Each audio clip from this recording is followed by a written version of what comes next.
But now the hand of fate is on the curtain, and gives the scene delight. Don Sebastian. I felt stunned and chilled as they retired. Imagination, dwelling on an absent object of affection, paints her not only in the fairest light, but in that in which we most desire to behold her. I had thought of Diana as she was, when her parting tear dropped on my cheek, when her parting token, received from the wife of MacGregor, augured her wish to convey into exile and conventual seclusion the remembrance of my affection. I saw her, and her cold passive manner, expressive of little except composed melancholy, disappointed, and, in some degree, almost offended me. In the egotism of my feelings, I accused her of indifference, of insensibility. I upbraided her father with pride, with cruelty, with fanaticism, forgetting that both were sacrificing their interest, and Diana her inclination, to the discharge of what they regarded as their duty. Sir Frederick Vernon was a rigid Catholic, who thought the path of salvation too narrow to be trodden by an heretic, and Diana, to whom her father's safety had been for many years the principal and moving spring of thoughts, hopes, and actions, felt that she had discharged her duty in resigning to his will, not alone her property in the world, but the dearest affections of her heart. But it was not surprising that I could not, at such a moment, fully appreciate these honorable motives, yet my spleen sought no ignoble means of discharging itself. I am contemned, then, I said, when left to run over the tenor of Sir Frederick's communications, I am contemned, and thought unworthy even to exchange words with her. Be it so, they shall not at least prevent me from watching over her safety. Here will I remain as an outpost, and, while under my roof at least, no danger shall threaten her, if it be such as the arm of one determined man can avert. I summoned Siddle to the library. He came, but came attended by the eternal Andrew, who, dreaming of great things in consequence of my taking possession of the hall and the annexed estates, was resolved to lose nothing for want of keeping himself in view, and, as often happens to men who entertain selfish objects, overshot his mark, and rendered his attentions tedious and inconvenient.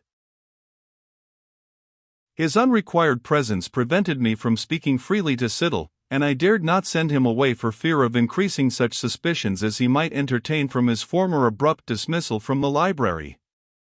I shall sleep here, sir, I said, giving them directions to will nearer to the fire an old-fashioned daybed, or settee.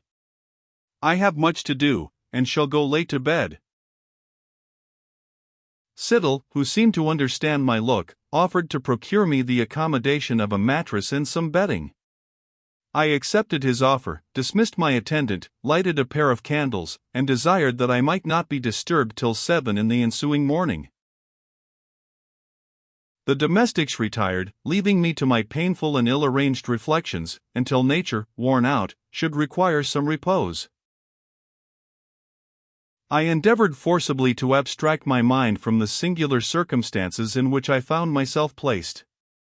Feelings which I had gallantly combated while the exciting object was remote, were now exasperated by my immediate neighborhood to her whom I was so soon to part with forever. Her name was written in every book which I attempted to peruse, and her image forced itself on me in whatever train of thought I strove to engage myself. It was like the officious slave of Prior Solomon. Abra was ready ere I named her name, and when I called another, Abra came. I alternately gave way to these thoughts, and struggled against them, sometimes yielding to a mood of melting tenderness of sorrow which was scarce natural to me, sometimes arming myself with the hurt pride of one who had experienced what he esteemed unmerited rejection. I paced the library until I had chafed myself into a temporary fever. I then threw myself on the couch, and endeavored to dispose myself to sleep, but it was in vain that I used every effort to compose myself, that I lay without movement of finger or of muscle, as still as if I had been already a corpse, that I endeavored to divert or banish disquieting thoughts, by fixing my mind on some act of repetition or arithmetical process. My blood throbbed, to my feverish apprehension, in pulsations which resembled the deep and regular strokes of a distant fulling mill, and tingled in my veins like streams of liquid fire. At length I arose, opened the window, and stood by it for some time in the clear moonlight, receiving, in part at least, that refreshment and dissipation of ideas from the clear and calm scene, without which they had become beyond the command of my own volition. I resumed my place on the couch, with a heart, heaven knows, not lighter but firmer, and more resolved for endurance. In a short time a slumber crept over my senses. Still, however, though my senses slumbered, my soul was awake to the painful feelings of my situation, and my dreams were of mental anguish and external objects of terror. I remember a strange agony, under which I conceived myself and Diana in the power of MacGregor's wife, and about to be precipitated from a rock into the lake. The signal was to be the discharge of a cannon, fired by Sir Frederick Vernon, who, in the dress of a cardinal, officiated at the ceremony. Nothing could be more lively than the impression which I received of this imaginary scene. I could paint, even at this moment, the mute and courageous submission expressed in Diana's features, the wild and distorted faces of the executioners, who crowded around us with mopping and mowing, grimaces ever changing, and each more hideous than that which preceded. I saw the rigid and inflexible fanaticism painted in the face of the father. I saw him lift the fatal match. The deadly signal exploded. It was repeated again and again and again, in rival thunders, by the echoes of the surrounding cliffs, and I awoke from fancied horror to real apprehension. The sounds in my dream were not ideal. They reverberated on my waking ears, but it was 2 or 3 minutes ere I could collect myself so as distinctly to understand that they proceeded from a violent knocking at the gate. I leaped from my couch in great apprehension, took my sword under my arm, and hastened to forbid the admission of anyone. But my route was necessarily circuitous, because the library looked not upon the quadrangle, but into the gardens.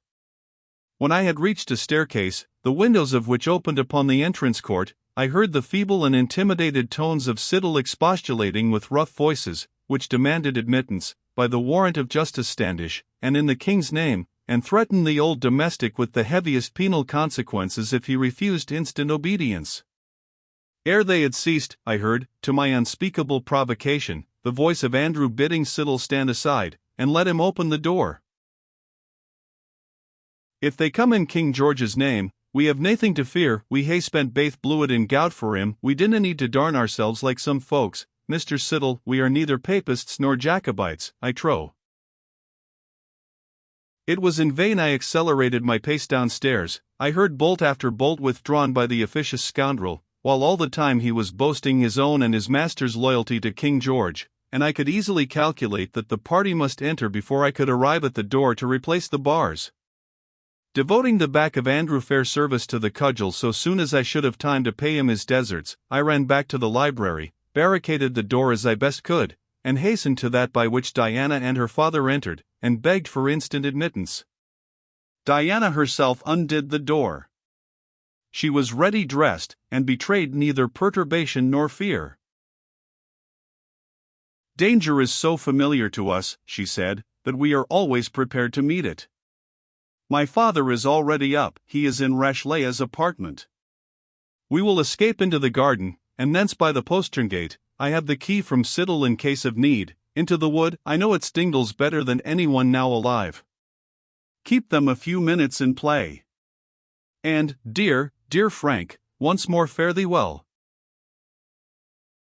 She vanished like a meteor to join her father, and the intruders were rapping violently, and attempting to force the library door by the time I had returned into it. "You robber dogs!" I exclaimed, wilfully mistaking the purpose of their disturbance. "If you do not instantly quit the house I will fire my blunderbuss through the door." "Fire a fule's bauble," said Andrew Fairservice. "It's Mr. Clerk Jobson, with a legal warrant." "To search for, take, and apprehend," said the voice of that execrable pettifogger, "the bodies of certain persons in my warrant named, charged of high treason under the 13th of King William, chapter 3rd. And the violence on the door was renewed. "I am rising, gentlemen," said I, "desirous to gain as much time as possible. Commit no violence, give me leave to look at your warrant, and, if it is formal and legal, I shall not oppose it." "God save great George our King," ejaculated Andrew. "I told ye that ye would find nae Jacobites here." Spinning out the time as much as possible, I was at length compelled to open the door, which they would otherwise have forced. Mr. Jobson entered, with several assistants, among whom I discovered the younger Wingfield, to whom, doubtless, he was obliged for his information, and exhibited his warrant, directed not only against Frederick Vernon, an attainted traitor, but also against Diana Vernon, spinster, and Francis Osbaldistone, gentleman, accused of misprision of treason. It was a case in which resistance would have been madness. I therefore, after capitulating for a few minutes' delay, surrendered myself a prisoner. I had next the mortification to see Jobson go straight to the chamber of Miss Vernon, and I learned that from thence, without hesitation or difficulty, he went to the room where Sir Frederick had slept. "The hare has stolen away," said the brute, "but her form is warm, the greyhounds will have her by the haunches yet." A scream from the garden announced that he prophesied too truly. In the course of 5 minutes, Rashleigh entered the library with Sir Frederick Vernon and his daughter as prisoners. "The fox," he said, "knew his old earth, but he forgot it could be stopped by a careful huntsman. I had not forgot the garden gate, Sir Frederick, or, if that title suits you better, most noble Lord Beauchamp." "Rashleigh," said Sir Frederick, "thou art a detestable villain." "I better deserved the name, Sir Knight, or my lord, when, under the direction of an able tutor, I sought to introduce civil war into the bosom of a peaceful country. But I have done my best," said he, looking upwards, "to atone for my errors." I could hold no longer.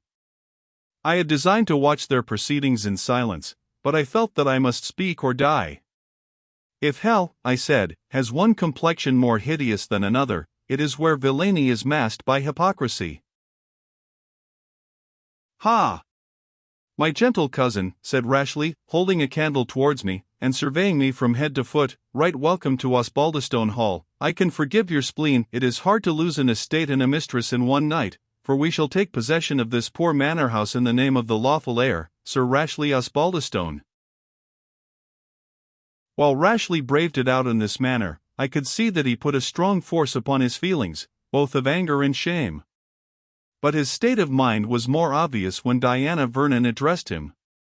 "Rashleigh," she said, "I pity you for, deep as the evil is which you have labored to do me, and the evil you have actually done, I cannot hate you so much as I scorn and pity you. What you have now done may be the work of an hour, but will furnish you with reflection for your life, of what nature I leave to your own conscience, which will not slumber forever."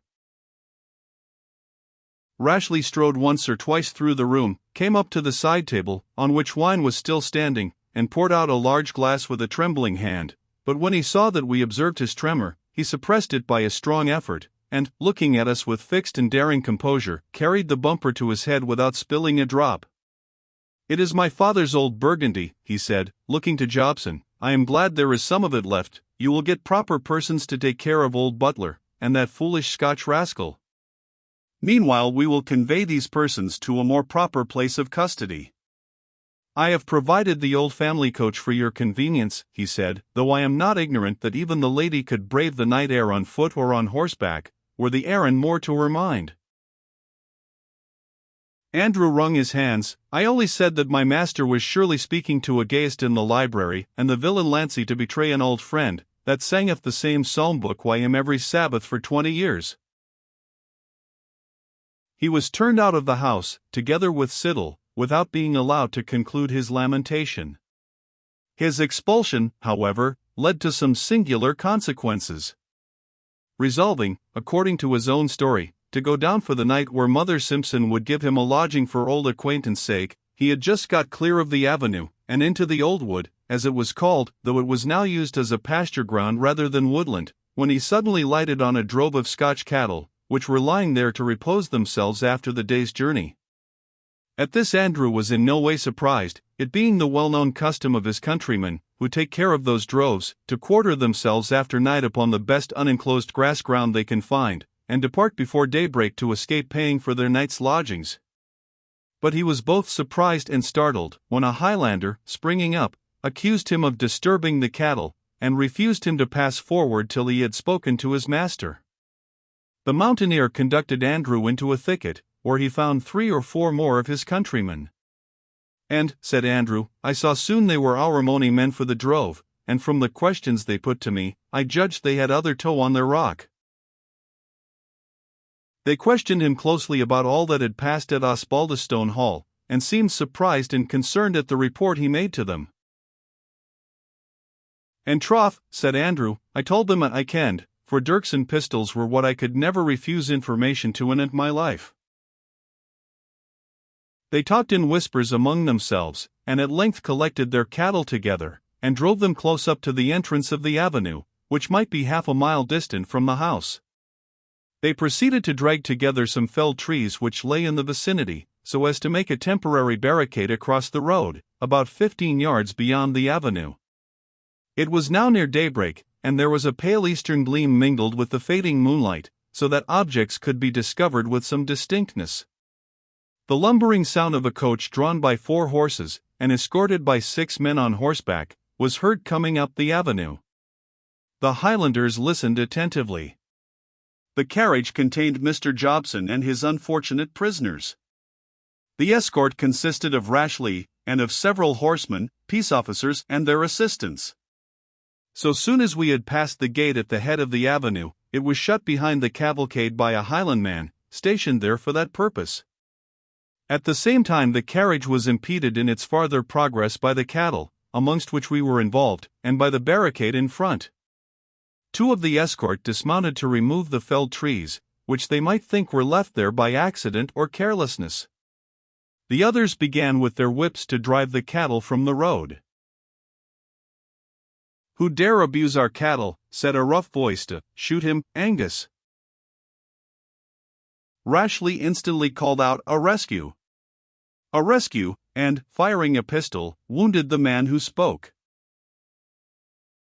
"Claymore," cried the leader of the Highlanders, and a scuffle instantly commenced.